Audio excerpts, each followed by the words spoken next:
Gejlek yang menggetarkan panggung, malam saat segalanya berubah.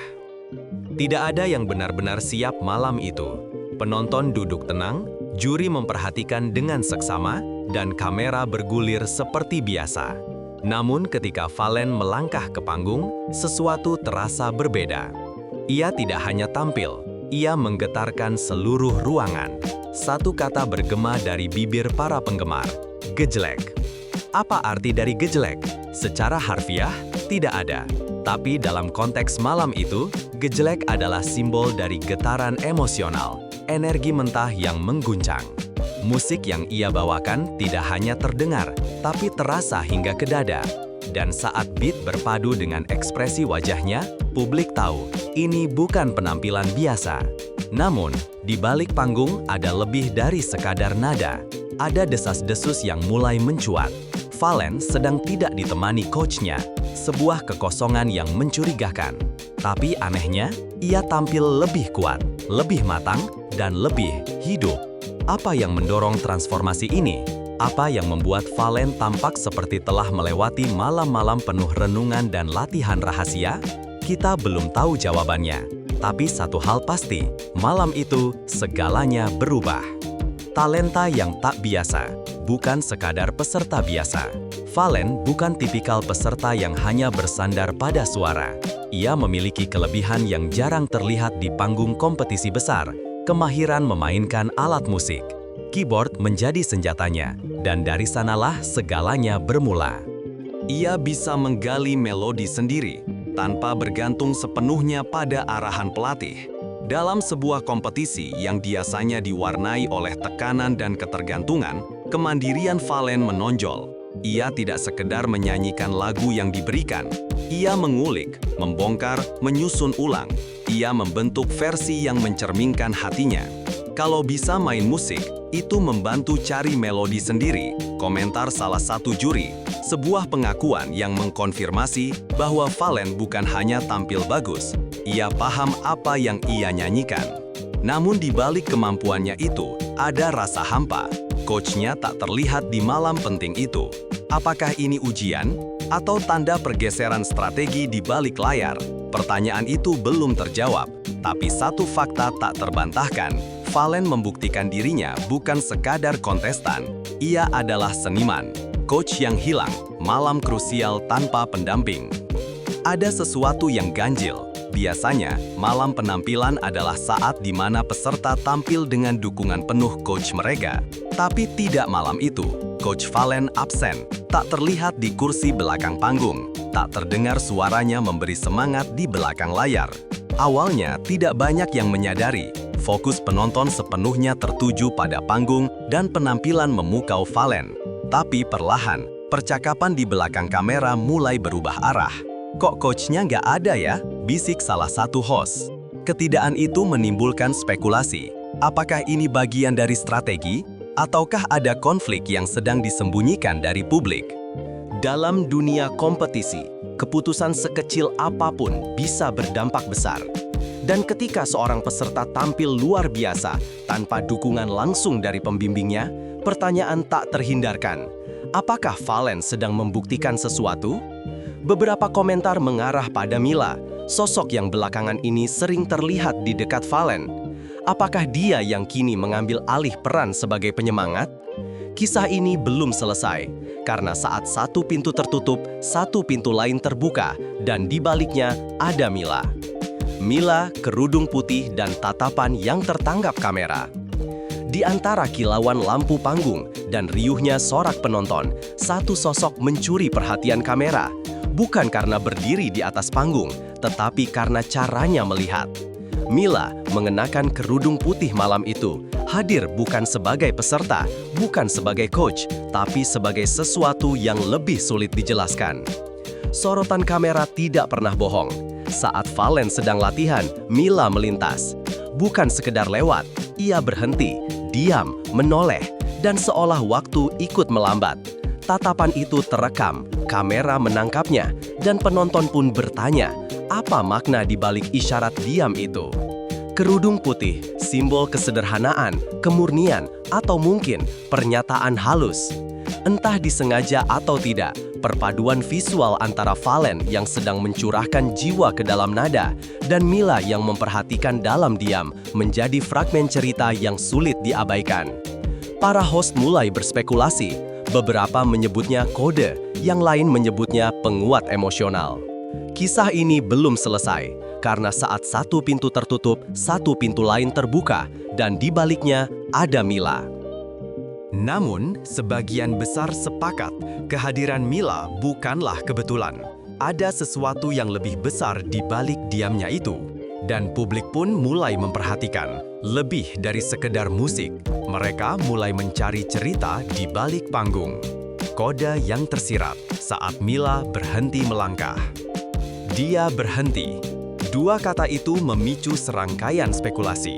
Saat rekaman latihan diputar ulang, satu momen kecil menjadi titik fokus semua mata.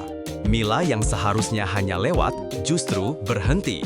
Tidak ada panggilan, tidak ada instruksi, tapi ia berhenti, menoleh, dan berdiri sejenak sebelum akhirnya dipanggil.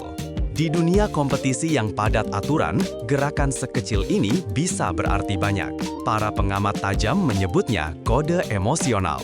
Sebuah komunikasi diam yang hanya bisa dimengerti oleh dua orang yang berbagi ikatan tak terlihat. Valen terlihat sedikit terganggu. Senyumnya terbit seketika saat melihat Mila. Sebuah reaksi refleksif, bukan hasil latihan. Penonton melihat itu sebagai petunjuk bahwa ada sesuatu yang menyemangati Valen dan bukan hanya ambisi. Namun, ini adalah wilayah yang berbahaya. Romantika di tengah kompetisi bisa menjadi pisau bermata dua. Beberapa penonton mulai bertanya-tanya, apakah ini membantu fokus Valen atau sebaliknya membuatnya semakin rentan?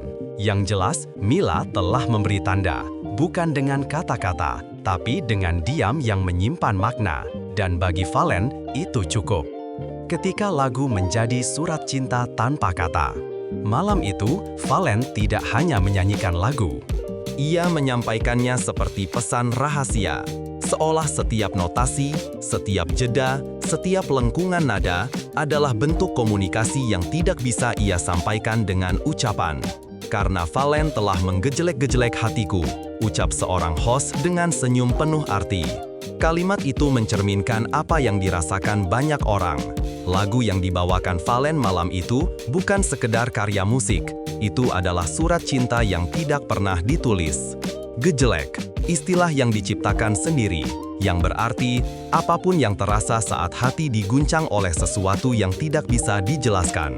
Mungkin oleh perasaan, mungkin oleh kehadiran seseorang.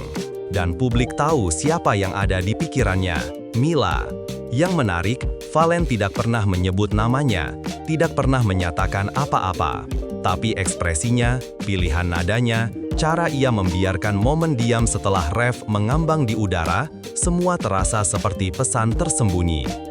Jika ada cara untuk menyampaikan cinta secara tidak langsung, maka malam itu, Valen telah melakukannya. Kenangan lucu dan asal mula chemistry. Tak banyak yang tahu, tapi hubungan antara Valen dan Mila ternyata telah dimulai jauh sebelum panggung besar ini. Sebuah kisah ringan namun menggugah muncul dari balik layar. Mila pertama kali tertarik pada Valen saat ia menjadi figuran dalam video klip. Sebagai tuyul. Ya, tuyul. Kisah yang terdengar seperti lelucon itu nyatanya menjadi awal dari sesuatu yang lebih dalam. Mila mengaku telah melihat video itu dan menyimpannya di ingatan. Lucu? Mungkin. Tapi dari situlah chemistry itu tumbuh. Bukan dari pujian, bukan dari status, tapi dari momen manusiawi yang aneh, jujur, dan tak disengaja. Dan ketika dua orang berbagi tawa dari masa lalu yang aneh, ikatan itu terasa lebih tulus. Penonton mulai menyadari bahwa cerita Valen dan Mila bukanlah settingan kompetisi. Ada benih yang telah ditanam sejak lama, dan kini, di tengah gemerlap panggung, benih itu mulai tumbuh. Tapi seperti kisah apapun yang indah, selalu ada ancaman. Apakah kedekatan ini akan mengalihkan fokus, atau justru memperkuat langkah mereka? Jawabannya masih belum jelas. Cemburu terselubung, Coach versus Mila. Malam itu, tak hanya penonton yang memperhatikan chemistry Valen dan Mila.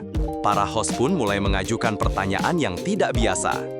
Kenapa kamu bantuin gendong? Bukannya kamu coachnya? Sebuah kalimat sederhana yang meningkap dinamika yang lebih dalam. Coach Valen memang tidak hadir malam itu, namun perannya seperti digantikan oleh sosok lain, Mila. Dari pemberian minuman tradisional, perhatian kecil, hingga sekadar kehadiran yang tenang di dekat Valen, Mila melakukan semua yang biasanya dilakukan seorang coach. Tapi dia bukan pelatih, dia adalah sesuatu yang lain. Sebagian orang mulai membaca ini sebagai bentuk cemburu terselubung. Sebuah ketidaksukaan yang tidak diucapkan, tapi bisa dirasakan. Coach mungkin melihat bahwa posisinya tidak sepenuhnya kosong, sudah diisi oleh Mila secara emosional. Apakah ini hanya candaan? Ataukah ini awal dari gesekan yang lebih serius di balik layar? Di dunia kompetisi, keberpihakan adalah hal yang sensitif. Dan ketika seorang peserta tampak lebih bersinar karena faktor eksternal, atmosfer menjadi rapuh. Apakah Mila membantu Valen atau justru memperumit keadaan? Satu hal yang pasti, hubungan mereka menciptakan percikan di dalam dan di luar panggung. Valen fokus dan bayangan Mila di panggung. Di satu sisi panggung, Valen sedang berlatih. Di sisi lain, Mila tiba-tiba muncul, duduk, menatap, lalu memanggil. Bukan karena skenario, bukan karena perlu, tapi karena ingin dekat. Rekaman latihan menunjukkan gangguan kecil itu, seolah tidak disengaja, namun dampaknya jelas. Valen, yang biasanya fokus penuh, tampak teralihkan. Ia melihat ke arah Mila, senyum kecil muncul, dan dalam sekejap, suasana berubah dari latihan menjadi adegan personal. Beberapa orang menyebut ini sebagai momen manusiawi, yang lain khawatir. Kalau kamu nggak fokus, kamu bisa kehilangan tiket itu, ujar seorang pelatih dengan nada serius. Dan memang benar, di panggung sebesar ini, 1 detik kehilangan fokus bisa berujung pada kehilangan segalanya. Tapi di sisi lain, Mila bukan gangguan. Ia adalah energi baru bagi Valen. Ia hadir bukan sebagai pengalih, tapi sebagai pengingat bahwa kompetisi ini bukan hanya soal menang, tapi soal menjadi diri sendiri. Pertanyaannya, bisakah Valen menyeimbangkan semuanya? Fokus pada musik dan tetap jujur pada perasaan? Karena jika tidak, segalanya bisa berubah dalam sekejap. Akhir yang belum selesai, siapa yang akan menjadi juara? Kini, semua mata tertuju pada Valen. Ia telah membuktikan diri sebagai talenta yang unik, mampu mengulik lagu sendiri, menciptakan momen emosional di atas panggung, dan menjadi sorotan karena sesuatu yang lebih dari sekadar musik. Namun, di balik sorotan itu, muncul pertanyaan besar, apa yang sebenarnya ia kejar? Gelar juara atau pengakuan dari seseorang yang diam-diam selalu hadir? Chemistry dengan Mila menjadi elemen penting dalam narasi ini. Mereka bukan pasangan resmi, belum pernah menyatakan apa-apa secara terbuka, namun semua orang melihatnya. Bahkan, host pun mulai bertanya langsung pada Mei. Kalau dari sudut pandang seorang ibu, mereka cocok nggak sih? Jawaban Mei penuh keraguan dan harapan. Mereka ini masih sadar posisi mereka, tapi mungkin ada penyemangat yang membuat Valen bersinar. Akhir cerita ini belum ditulis, kompetisi masih berjalan, posisi juara masih terbuka. Namun yang jelas, perjalanan Valen tidak lagi hanya soal performa. Ini soal siapa yang berdiri di sisinya, di atas dan di balik panggung. Dan ketika waktu pengumuman tiba, mungkin semua akan berubah. Atau mungkin justru ini baru